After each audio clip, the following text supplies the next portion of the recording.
ခုစာရာထိုးထားတဲ့ Music Lab Real Strat 5 install လုပ်ပြီးပြပြမှာဖြစ်ပါတယ်စစ်ဖြေလို့ရလာတဲ့ folder ထဲကဒီကောင်လေးပေါ်မှာ select ကျွေးတယ် right click နှိပ်တယ် run as နဲ့ run လိုက်တာဖြစ်ပါတယ်ခဏဆောင်လာတဲ့အချိန်မှာဒီခုဒီအနေထားလေးရောက်လာပြီအဲဆိုရင်ကျွန်တော်တို့အစင်းစင်းလောက်သွားမယ်ဒီနေရာမှာတော့ကိုယ့်ရဲ့ကွန်ပျူတာဘယ်လောက်ပစ်လဲကိုဘယ်လောက်ပစ်ကိုအသုံးပြုချင်လဲရွေးချယ်ပေးတဲ့သဘောပါပဲဟုတ်ပြီအမှန်ချစ်တွေကတော့ဖွင့်ပေးလိုက်တဲ့သဘောကိုအသုံးပြုမဲ့ဟာပေါ့ဟုတ်ပြီအစင်းစင်းပြန်လာခဲ့လိုက်တယ်ပြန်လာခဲ့လိုက်တယ်ဟုတ်ပြီ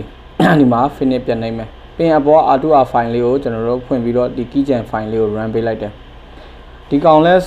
zip မဖြည့်ခင်ကျွန်တော်တို့ window virus တွေကိုပိတ်ပေးရမှာဖြစ်ပါတယ်ဟုတ်ပြီရလာတဲ့ဒီ keygen file တွေက real strat file ဆိုတာကိုရွေးချယ်ပေးမယ်ရွေးချယ်ပြီးတော့ပြီဆိုရင်ကျွန်တော်တို့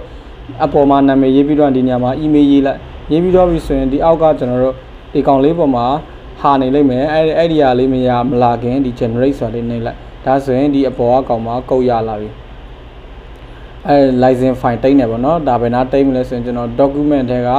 ဒီ activator ဆိုတဲ့ folder ထဲမှာထည့်ထားပါတော့တက်အဲ့ folder ကတော့ကျွန်တော်ဖွဲ့ထားတာဖြစ်ပါတယ်မဖွဲ့လဲရပါတယ်မိတ်ဆွေတိတ်ချင်တဲ့နေရာတိတ်လိုက်ပါတိတ်ပြီးတော့ပြီဆိုရင်ဒီလိုအနေထားရလာပြီဆိုရင်ဒီကောင်ခဏထွက်လိုက်လို့ရပါပြီ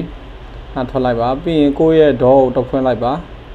ဟုတ်ပြီ DAW ထဲမှာဖွင့်ချင်းမှာသူကခဏတိတ်ထားတဲ့ဟာကိုကျွန်တော်ရှာပြီးတော့ဖြည့်ပေးရမှာဖြစ်ပါတယ်ကျွန်တော်ကအဲ့မှာ document တွေက activator file ထဲမှာဒီ real strat license ဆိုတာကိုတင်ထားတာအဲ့ဒါလေးကိုတော့ဖွင့်ပေးရတဲ့သဘောပါပဲဖွင့်ချင်းမှာဟုတ်ပြီအဲ့ဒါလေးကိုတော့ဖွင့်ပေးလိုက်တယ်ဖွင့်ပေးလိုက်တဲ့အချိန်မှာဒီလိုနေထားရလာပြီဆိုရင် next ဆိုတော့ဆက်နေပေးရတယ်ဒါဆိုရင်မင်းရဲ့ license ကိုတဲ့ MK နာမည်နဲ့ထားမှလား okay ဆိုပြီးကျွေးလိုက်ပြီဒါပါပဲအဲ့ဆိုရင်ကျွန်တော်တို့ရဲ့ဒီရှာတဲ့နေရာမှာဒီ real strat ဆိုတာကိုရိုက်ရှာလိုက်ပါ